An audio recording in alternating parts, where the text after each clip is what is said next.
The mahogany door closed behind me with a soft click, and Patricia Ashford's eyes traveled down my body like she was calculating my net worth in real time. She found me worthless. I could see it happen. The assessment, the dismissal, the mental categorization of me into a box labeled beneath notice. She turned to her son, my fiancé David, and whispered something about me looking like I'd wandered in through the servants' entrance. I heard every word, and in that moment, something shifted inside me. Not hurt, something else entirely. Something that would change everything that came next. My name is Sarah Chen.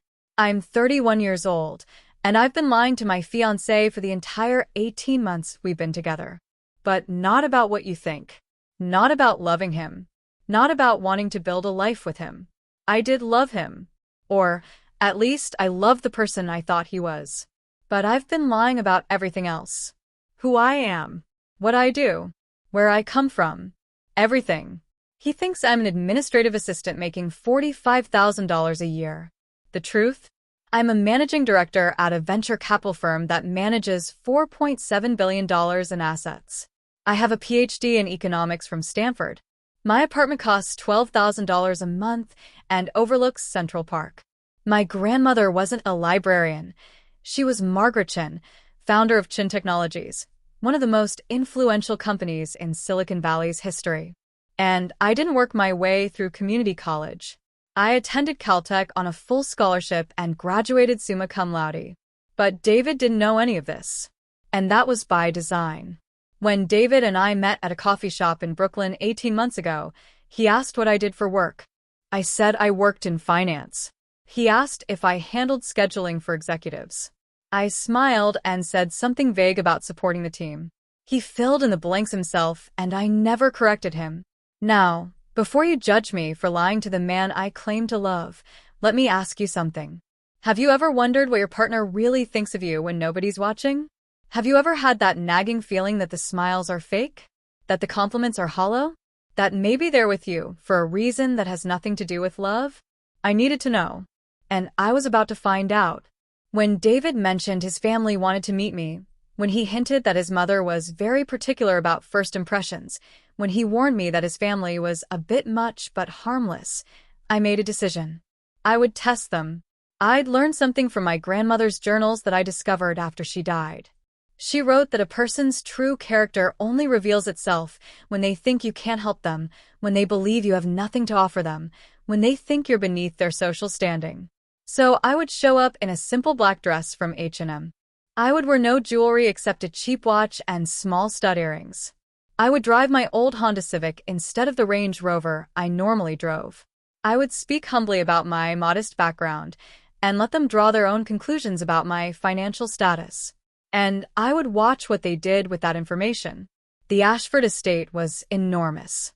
Not impressive in the way beautiful things are impressive, but overwhelming in the way excess is overwhelming.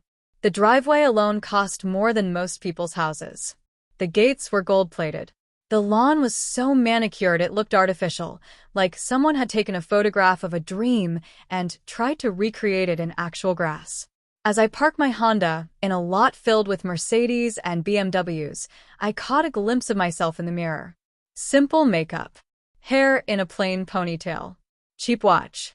I looked exactly like what I was pretending to be, someone struggling to get by. Someone grateful to be invited into this world. Perfect. David met me at the door. His kiss felt awkward, performative, like he was aware of an audience. And indeed, there was an audience.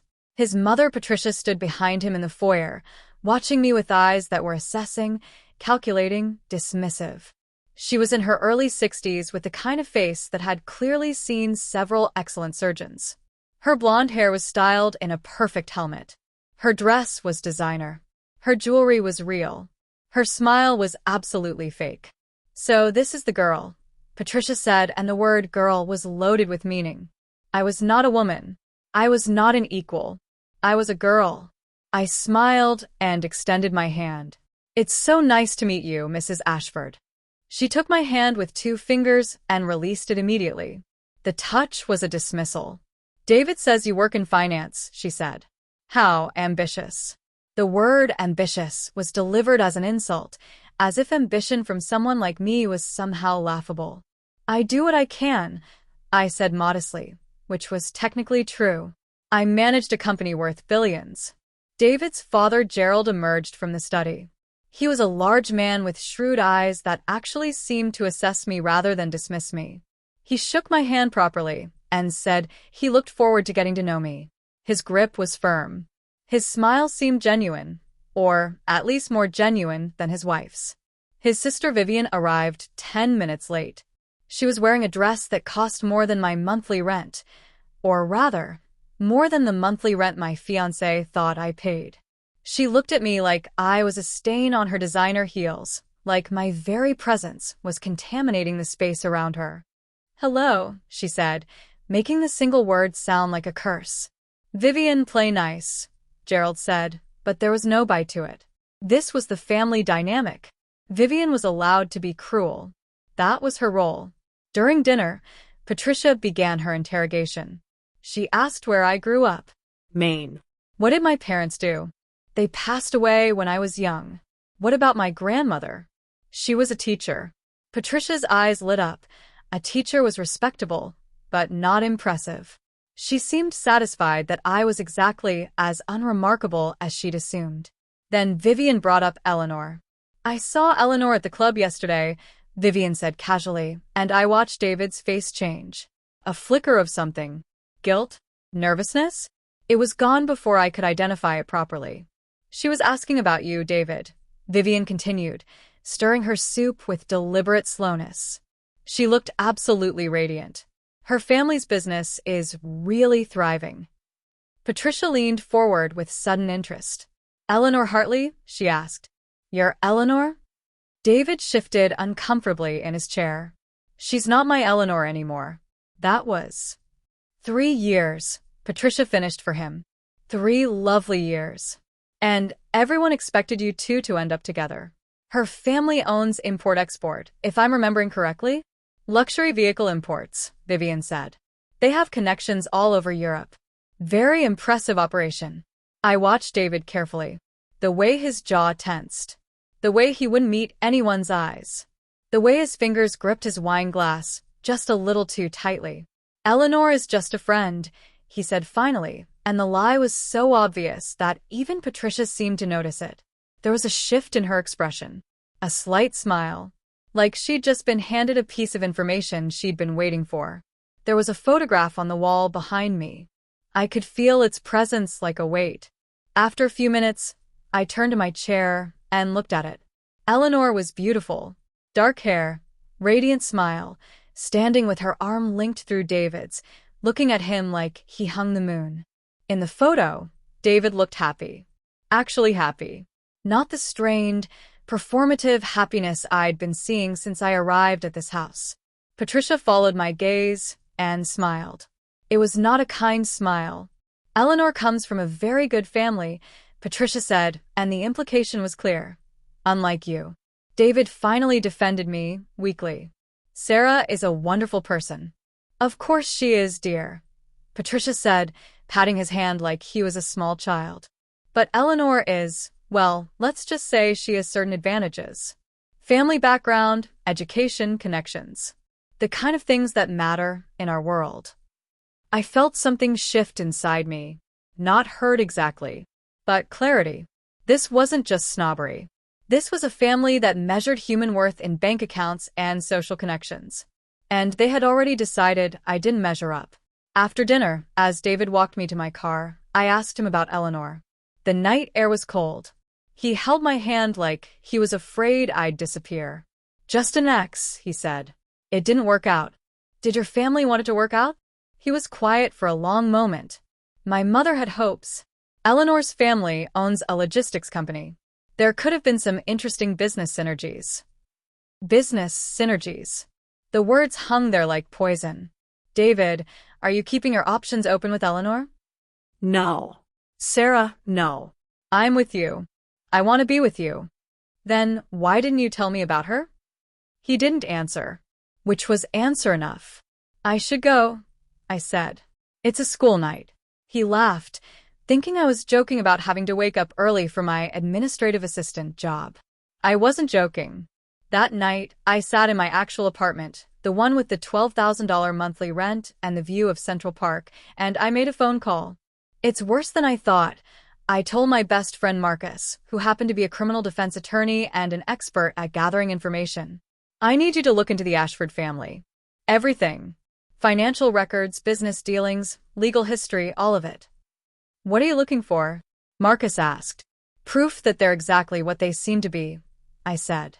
And possibly proof that they're much worse. What Marcus found over the next week was damning.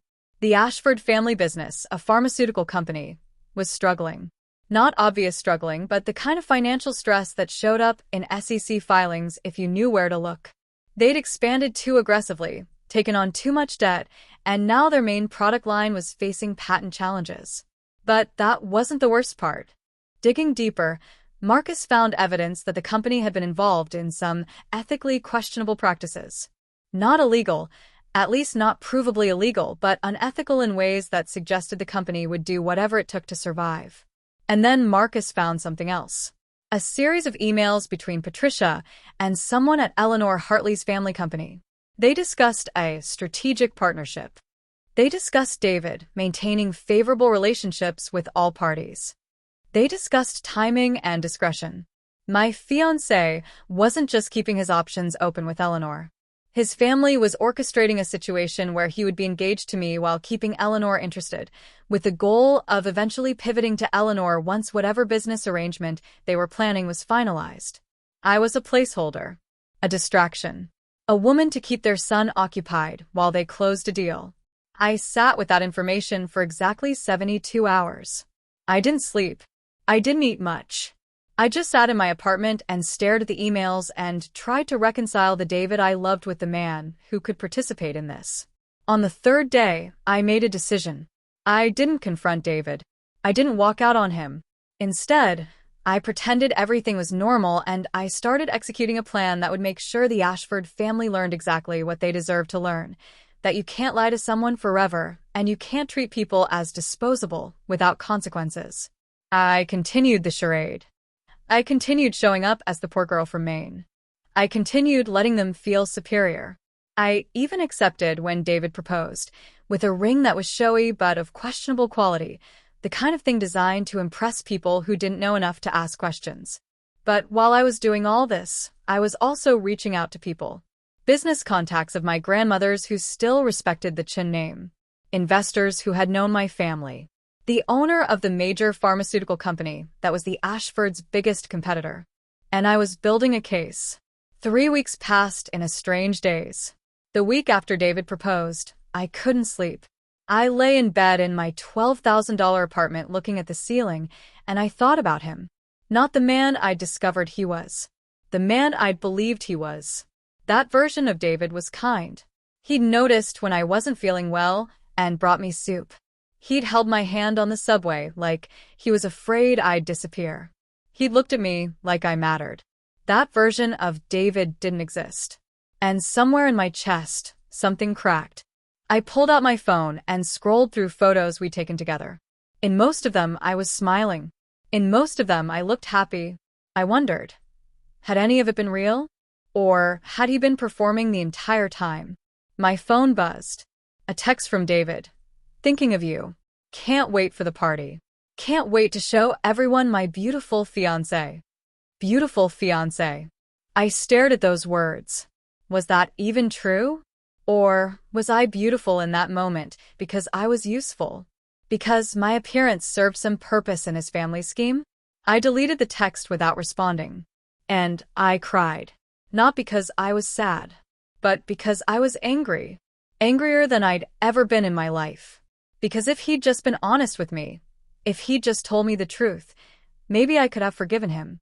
Maybe we could have worked through it. But instead, he chose to lie. And now I was going to destroy him for it. And that thought made me feel like a monster. The night before the engagement party, I stood in front of the mirror in my apartment, wearing the designer dress, and I barely recognized myself. Not because I looked different, because I was different. For 18 months, I'd been living as someone I'm not. I'd hidden myself. I'd made myself small. I'd made myself less. Why? Because I wanted to know if David would love me for me. Not for what I could give him. Not for my money or my connections or my name. Just me. And the answer was no. He wouldn't. He couldn't. He'd already decided who I was before he ever really knew me. That realization should have broken me. Instead, it freed me. Because I realized I'd been asking the wrong question. I wasn't asking whether David loved me. I was asking whether I was worth loving. Whether my value came from my bank account or my heritage or my achievements. And the answer to that was yes. I was worth loving. Not because of what I had, but because of who I was. The person looking back at me in the mirror wasn't the girl David had fallen in love with. She was a lie. A convenient fiction. The person looking back at me was the real Sarah. Powerful. Smart. Valuable. Worthy of love. Not conditional love. Not strategic love. Real love. And if David couldn't see that, that was his loss, not mine. I picked up the car keys. It was time to go. The Ashfords threw an engagement party at their country club. It was at an exclusive venue that cost more to rent for an evening than most people made in a year. They'd invited everyone who mattered in their social and business circles. It was supposed to be their moment of triumph. Their son engaged to a nice girl who clearly wasn't competition, while they quietly worked on getting him together with Eleanor. I arrived in my Honda, which I watched the valet eye with confusion. I was wearing the same kind of simple dress I'd worn to the first dinner. I had on the same cheap jewelry. I walked straight to the bar and ordered a drink with the kind of casual confidence that comes from knowing you own the room, even if no one else knows it yet. The first real cliffhanger came when David's Uncle Robert, a retired venture capitalist, came up to me and said, "You're Margaret Chen's granddaughter, aren't you?" I smiled. "Yes, I am." His eyes widened. "I knew your grandmother. Brilliant woman. I worked with her on 3 acquisitions back in the 90s. Why didn't you tell David?" "It never came up," I said calmly. "He never asked about my background in any serious way." That's when I saw Patricia notice that something was wrong. She was watching Uncle Robert talk to me, watching his expression of surprise and recognition, and she was beginning to understand that the story she'd been told about me was not the entire truth. I excused myself to the restroom and changed. I came back wearing the dress from my Real closet, not the modest H&M number. This was designer, elegant, worth more than everything Patricia was wearing combined. Custom fitted by a designer whose name was whispered in fashion circles with reverence. My jewelry was understated, but unmistakable to anyone who knew quality. My grandmother's diamond pendant hung at my throat, appraised at more than most cars cost. My watch was a limited edition that only 50 people in the world owned. I had spent the past 18 months hiding who I was. Tonight, I would stop hiding. The first person to notice me was Harold Whitmore's brother, Uncle Robert, who'd already recognized me. But he just nodded like he'd expected this. The second person to notice was Patricia herself. She was standing near the champagne fountain, and she turned as I walked past. Her frozen smile shattered. Her eyes traveled from my face to my dress to my jewelry and back again, and I watched her understand that everything she'd been told about me was a lie. Vivian appeared at her mother's side moments later, going through the same shock, the same recalibration. "The dress is interesting," Vivian said, her voice dripping with false sweetness. "Is it a rental?" "No," I said. "It's custom.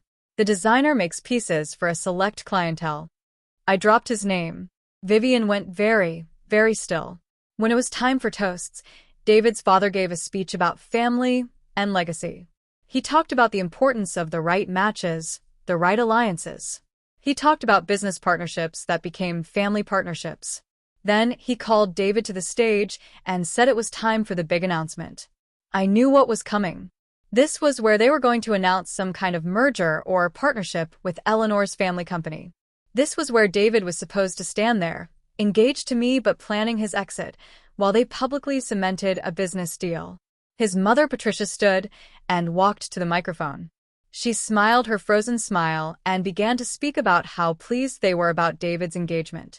Then she paused and added, We're also excited about some new business opportunities that are developing.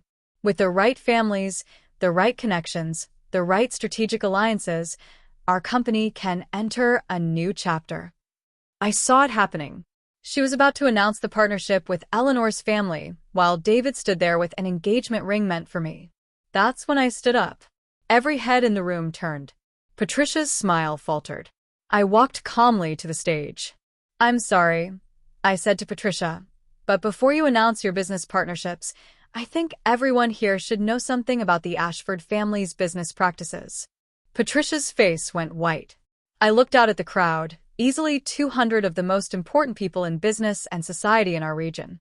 I saw Eleanor there, looking confused. I saw Eleanor's parents, looking even more confused. The Ashford Pharmaceutical Company has been involved in some very questionable practices, I said, and I watched Patricia start to move toward me to stop me, but Uncle Robert put a hand on her arm. "In particular," I continued, "they've been systematically suppressing research that contradicts their claims about one of their main products. Research that shows the product has significant side effects that they haven't disclosed to the FDA." There was absolute silence in the room. "I have documentation," I said. "Emails, internal memos, communications with regulators. All of which show a pattern of deliberate deception." I pulled out my phone and began showing photos of documents. I'd had everything professionally scanned and authenticated. "Furthermore," I said, "I'm not the poor administrative assistant that the Ashford family has been telling you I am. I'm Sarah Chun, granddaughter of Margaret Chun and current managing director of Chun Ventures. I manage $4.7 billion in assets. I graduated from Caltech with a PhD in economics. And I was here tonight to see whether David and his family were people I actually wanted to spend my life with." Eleanor's father moved closer, and I could see recognition dawning on his face. He'd known my grandmother. He knew what the Chun name meant. "They weren't," I finished. "In fact, what I found was that this family is willing to lie to people, manipulate their own son, suppress scientific evidence, and conduct business in ways that would land them in federal prison if the right agencies were paying attention." Patricia lunged for the microphone, but I held up my hand. "And David," I said, looking at him directly, "you don't get a pass on this. You've known about Eleanor. You've been maintaining that relationship while proposing to me. You've let your family orchestrate your entire life without ever standing up for what you actually want or telling me the truth about what you're doing." I pulled the engagement ring off my finger and handed it back to him. "I'm not going to marry you," I said simply. "Not because I don't love you, but because you're not the man I thought you were. And you won't be until you're willing to tell your mother no and figure out who you actually are underneath her control." Then I turned to the crowd and finished with, "For those of you interested in the documentation about Ashford Pharmaceuticals practices, I'll be providing everything to the FDA tomorrow morning, along with the media. You all have 24 hours to distance yourselves from this company if you wish to maintain your reputations." I walked off the stage. Behind me, I heard Patricia scream. I heard Eleanor's father demanding to speak with Gerald privately. I heard the sound of 100 hushed conversations exploding into existence simultaneously. I didn't look back. I walked out of the tent and into the cool night air. But I didn't leave immediately. I stood by the fountain just out of sight and I listened. Inside, I heard Patricia's voice. "Hi." Desperate. Trying to salvage the situation. "There's been a misunderstanding," she was saying. The girl is clearly disturbed. None of what she said was true. But her voice was shaking. I heard the manufacturer's representative on his phone. "Yes, I've received documentation. No, I can't stay for the rest of the party." He was leaving. The deal was already dying. I heard Eleanor's father demanding to speak with Gerald. His voice was sharp. Angry. He knew David's family. He understood the implications. I heard Vivian trying to explain to her husband. "I don't know where that money went. Patricia must have." But he wasn't listening. He was already walking away. And I heard David, in the tent, still on the stage. Alone now. Standing there holding the ring. Just standing there. Looking at his mother. Looking at Patricia, who had orchestrated everything. Who had used him. Who had sacrificed his happiness for a business deal. For the first time, I saw doubt in his face. Not sadness. Not anger. But doubt. Maybe he was finally understanding that his mother didn't love him. She loved what he could do for her.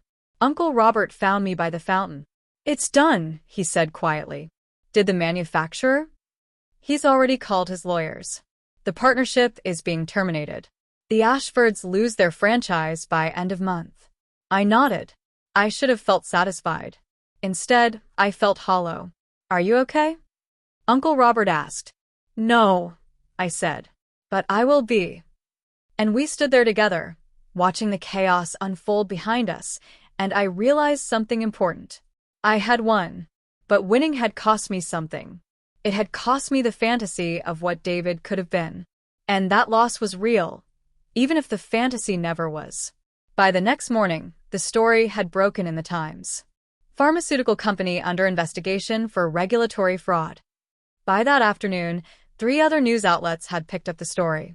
By the next day, the FDA had launched a formal investigation. The Ashford family's empire didn't collapse overnight, but it began to crumble. Their main investors started pulling out. Their business partners distanced themselves. The company's stock price plummeted. Patricia had a breakdown. Gerald had a minor heart attack, serious enough to frighten him. Vivian quietly disappeared, presumably to lick her wounds somewhere far away from the spotlight. And David called me repeatedly, trying to explain, trying to justify, trying to get me to take him back. I never answered. 3 months later, the FDA filed charges against Patricia and Gerald. David, having been somewhat peripheral to the actual wrongdoing, faced no charges, but his reputation was destroyed. No legitimate company would hire him. No respectable social circle would include him. He had to move back to the family estate because no one else would rent to an Ashford. I went back to my normal life. My normal office. My normal apartment that cost $12,000 a month. My normal existence as a managing director at one of the most important venture capital firms in the country. The story became a case study in the business ethics courses at Stanford. It became a cautionary tale about corporate fraud and regulatory capture. And the Ashfords became a family name that was whispered as an example of how far you can fall when you believe the rules don't apply to you. Sometimes I wonder what would have happened if I'd just been honest with David from the beginning. If I told him who I really was and tested his love that way instead of testing his family's character. But I think I already know the answer. He would have married me for the money, for the connections, for what I could give him. And I would have spent my entire life married to a man who only valued me for what I could provide. This way, at least I know the truth. At least I made sure the truth came out. My grandmother once wrote in her journal that the most important thing in life wasn't success, or money, or power. It was knowing that you had acted with integrity, even when it would have been easier to look the other way.